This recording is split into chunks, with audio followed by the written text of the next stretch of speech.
And hello to Scott Tyler. Nice to have you with us. It's been a while.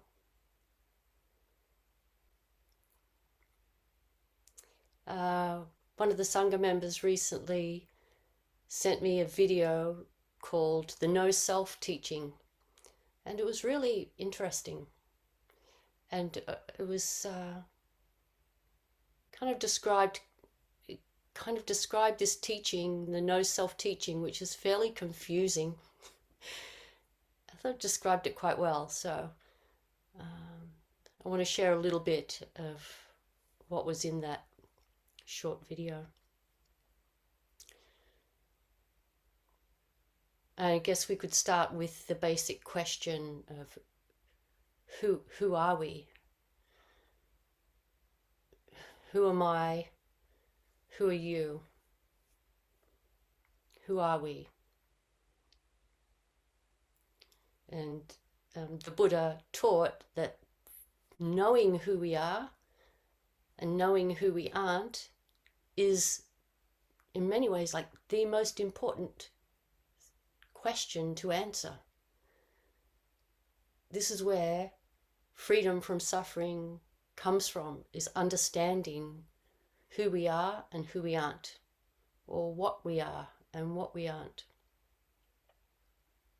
It's not a philosophical question. It's a question that deeply impacts the way we experience the world and how we engage with the world. And a little anecdote to kind of describe the importance of this question for all of us goes like this: that there was a reporter who came up to a monk at a train station and asked the monk, "What is the biggest problem facing the world today? Is it climate change? Is it war? Is it inequality?" And the monk said, "Well, before answering, let me ask you a question." So the reporter says, "Okay." And the monk asks him, who are you?" And the monk says, "Well, I'm a journalist. I'm a journalist." And the monk says, "Not really. I mean, that's your profession. It's not who you are. Who are you?" And the journalist says, "Well, I'm John Smith." And the monk says, "Well, that's your name. It's not who you are. Who are you?" And as you can imagine, the journalist is starting to feel a little uncomfortable and says, "Well, I'm a human." And again, the monk says, "Not really. That's just your species." And so it goes on a little bit like this, a few more iterations, until eventually the reporter says, "I don't know who I am." And then the monk says, "Well, this is the greatest problem in the world. We don't know who we are." And that's the end of the anecdote, but I like to imagine that maybe the monk then said, if we knew who we were, there would be no war, there would be no climate change, there would be no inequality, if we all knew who we actually were and knew who we weren't. If we knew what we are and what we aren't, we wouldn't have any of these troubles.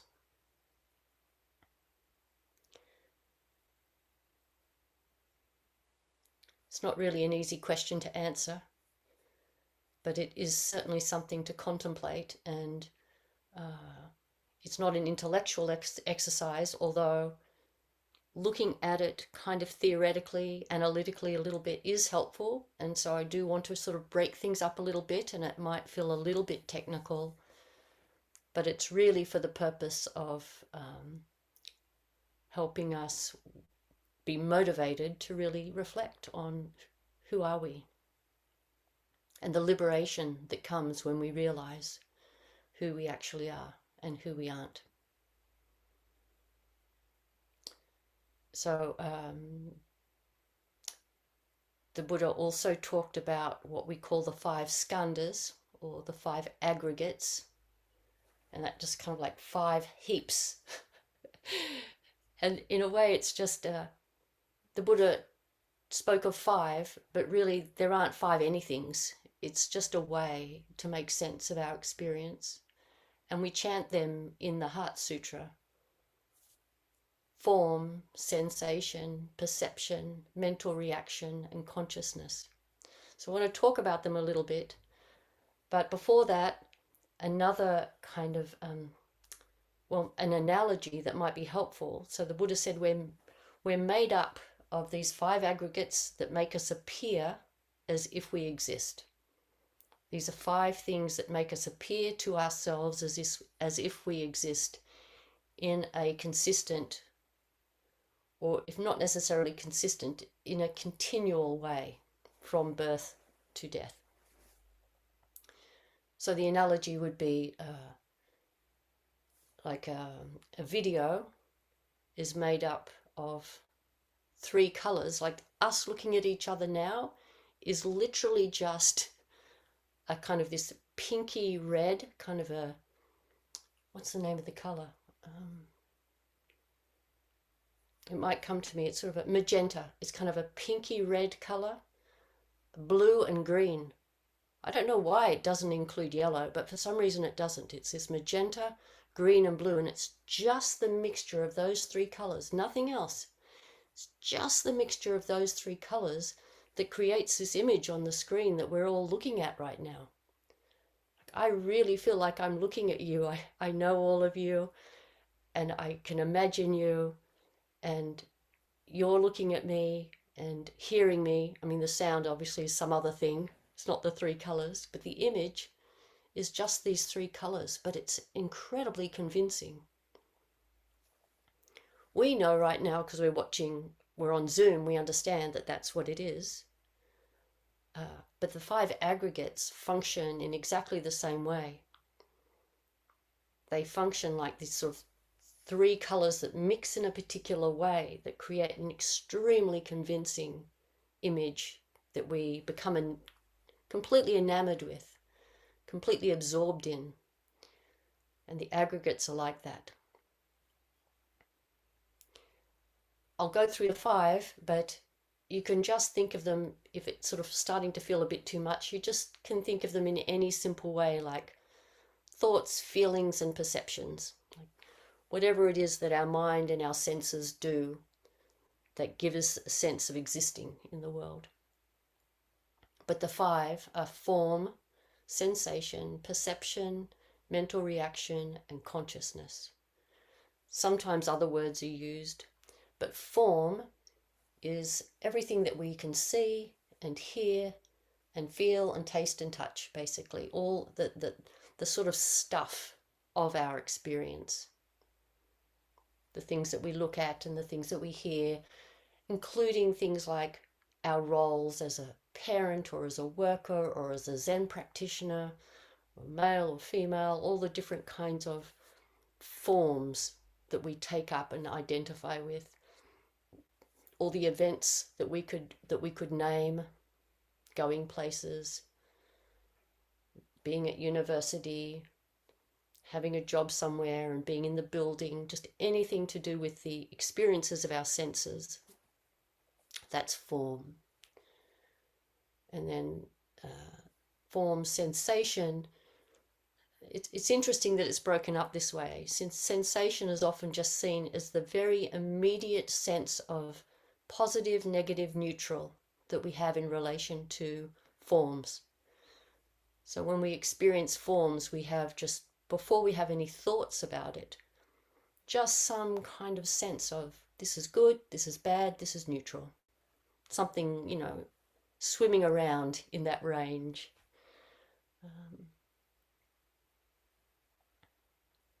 Maybe we could think about it a little bit like the sensation of touching something hot or something cold. There's just an immediate reaction even before we think we have an immediate reaction. Even before the thought hot, we've pulled our hand away. It's just that immediate sense.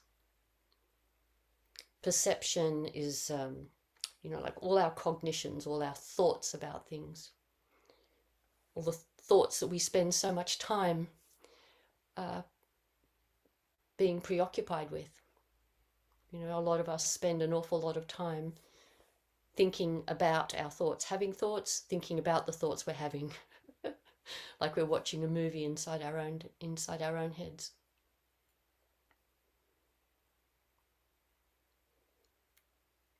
All the thoughts that we have, our opinions about things, our ideas about things, how we interpret things, they're all the cognitions. And then mental reactions is the fourth one, and they're our sort of emotional response to things, our sense of how we feel about things, that we're feeling happy, so slightly more nuanced than just positive, negative, neutral. People often have a whole tone about this in their life. People have a tone of being enthusiastic, or a tone of being a little down, or a tone of being slightly anxious or slightly angry.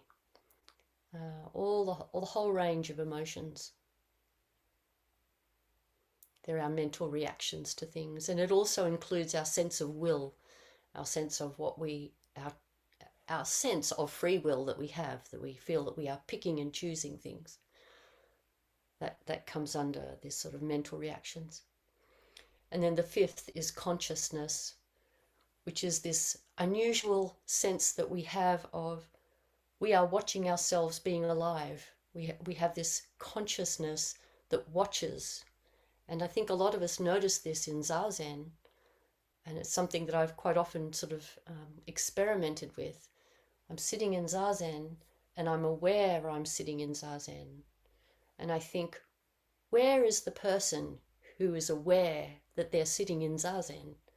And I kind of feel like there's somehow just sort of inside my head. And then I'll think, well, how do I know that that's where I am? And then I kind of feel like, well, there's sort of someone behind there who can see that I'm aware of myself sitting in Zazen. And then if I ask, well, how do I know, where's that person that seems to know there's someone inside my head watching someone doing Zazen, and so on. I can't locate that person, but we do have this sense of a controller of the whole thing, a manager of the whole thing, an owner, like an owner of these five aggregates. We have this sense, we all have this sense, of that there being this kind of owner of things, which we call me, mine, I am. And just as a little side note about all of this, when we think about these form, sensation, perception, mental reactions, and consciousness, which we can just simplify to thoughts, feelings, and perceptions, just the way we engage with the world. If we think about like how accurate, if these are the kinds of things that make up who I am, how accurate are they? How accurate are these thoughts, feelings, and perceptions? And I think anybody who's reflected for just a short amount of time quickly realizes that none of them are accurate. I have a different idea of what's happening. Like even right now, in this moment, in this exchange that we're having together, if I were to describe it, I'd describe it differently to how you would describe it. We'd each describe it differently. It means different things to us. We're hearing it differently. We're interpreting it differently. So even this whole experience that we have through these, like these colors, like the three different colors, through these aggregates, they're not even the same as each other's. They're all incredibly different to each other. Which even from a conventional sense is very good to keep in mind, that my understanding of anything is different to somebody else's understanding. Even if we're standing right next to each other watching something, we're not likely to have exactly the same experience of it.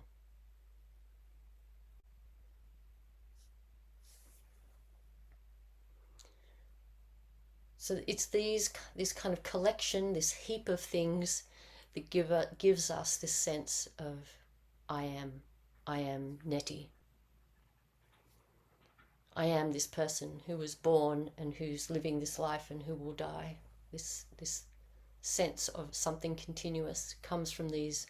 This is what the Buddha taught from these 5 aggregates, which are really very, very similar to the idea of pixels on a screen. It's a really very similar illusion, a very similar illusion. But what the Buddha also taught is, even though we're not this collection of 5 aggregates that we seem to be, we're also not nothing.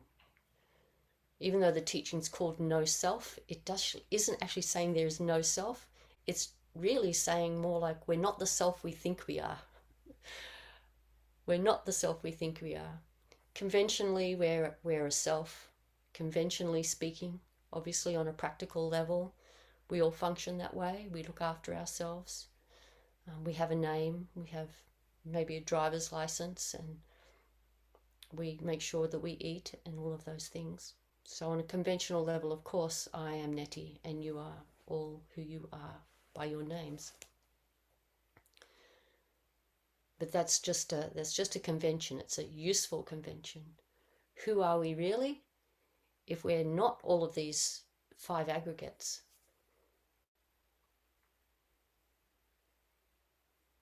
The way I like to think about it is that we're like just a flow. We're just a flow. And I know I've spoken of this many times before, but it's really something that's worth contemplating over and over. It's like we are a flow of water in a river. The river, you could say, is like your life. When you flow out into the ocean, you could say that's when you die. You flow out, you die. But then you come up as evaporation and become precipitation again and fall down and go into the river upstream, and you're born and you flow through your life as this somewhat more distinct thing. Like we give rivers names, we give ourselves names. Flow out into the ocean, evaporate up into the sky, fall down as precipitation. It's just this sort of a flow. And if we can see ourselves as a flow like that, and everybody else as a flow like that, then we actually really start to feel that the boundary between ourself and anybody else really collapses. Because if we're all like this river and flowing, then we're all just the same water. We're all flowing down various different rivulets into the same ocean, up into the same sky, and falling down again. So in many ways, the teaching of no self is almost the opposite, in that it is like all self. No self. And maybe this is, I think we have different personality styles. I think my personality style is to fall more on the side of all. Like, I am everything. Everything is me. Like all self. It's all self. It's just all self. And if everybody thought this way, if everybody felt an intimacy with everything all the time without exception, if you always felt that intimacy with everything, like with Scott Tyler's dog, right there, hello, if we felt that all the time, of course there'd be no war, you know. It doesn't mean that there might not be like disagreements about how you view things, but there'd be no malice, there'd be no hatred. There would always be a sense of care, always be a sense of care. There wouldn't be climate change because we wouldn't want to be damaging the earth. We would be feeling the intimacy with the earth. The self would include the mountains. The self does include the mountains.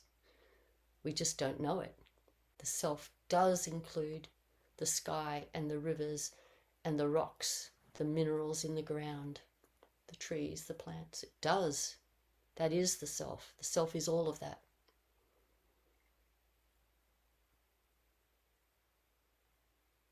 Which, of course, many indigenous cultures fully understand. And which is why they don't destroy their environment. And it's not our fault as individuals, but we're just in a modern society where that wisdom's been lost to some extent. That larger sense of self has been lost to some extent. I think it nicely kind of reappears whenever there's a crisis in a community. When you know how when there's a crisis in a community on the media, they always say the spirit of our town all came together and everybody helped. Where people here are, really caring for each other. There's this great spirit in this town or in this city when there's a crisis like a tornado or a flood. I think that's just the natural sense of true self just spontaneously comes up in these extreme conditions. But unfortunately, people slip back into what we've been kind of conditioned to think, that we're separate individuals and we need to care for ourselves and our family and certain peoples that we identify with.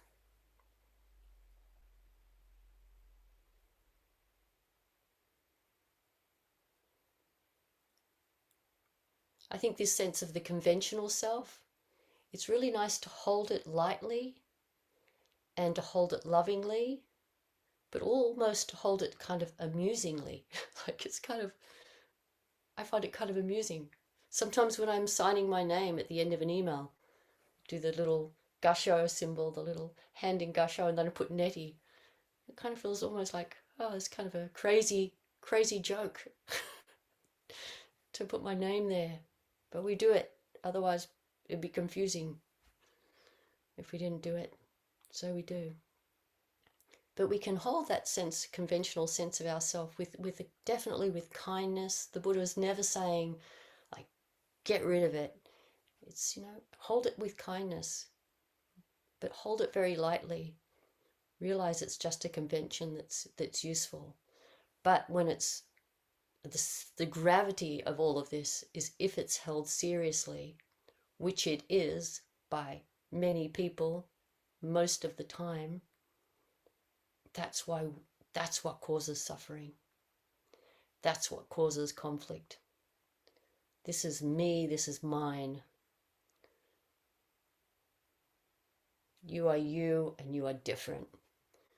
All of the conflicts come from this misunderstanding of who the self is.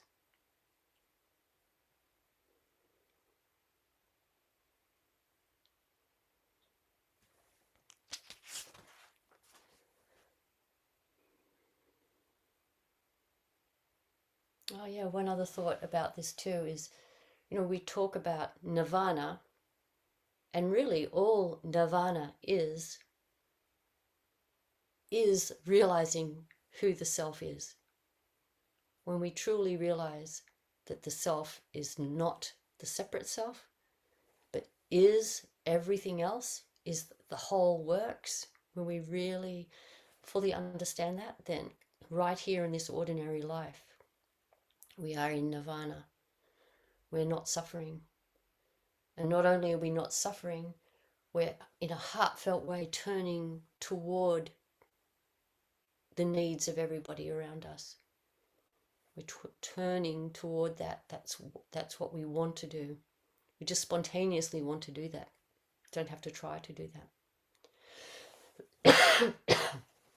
So this whole teaching, the no self teaching,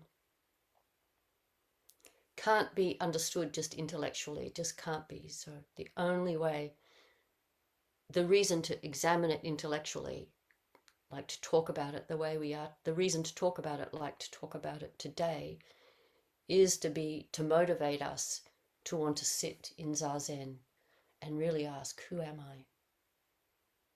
Really ask that question. And while we're just walking down the street or doing the dishes, just to gently ask, who am I?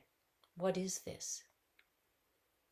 And really to ask that and really to contemplate that and begin to experience that lack of a boundary between ourselves and other things. And why retreats are such wonderful places, because we really get an opportunity to sink into those questions for long periods of time, and the mind becomes much more subtle. We can really slow down and really sit just with this question very, very broadly, very widely, not with the prefrontal cortex, just with the whole body. What is this? Who am I? What am I? Yeah, and hopefully we start to feel that sense of unity with everything else, and a dissolving of the individual self as a fixed thing.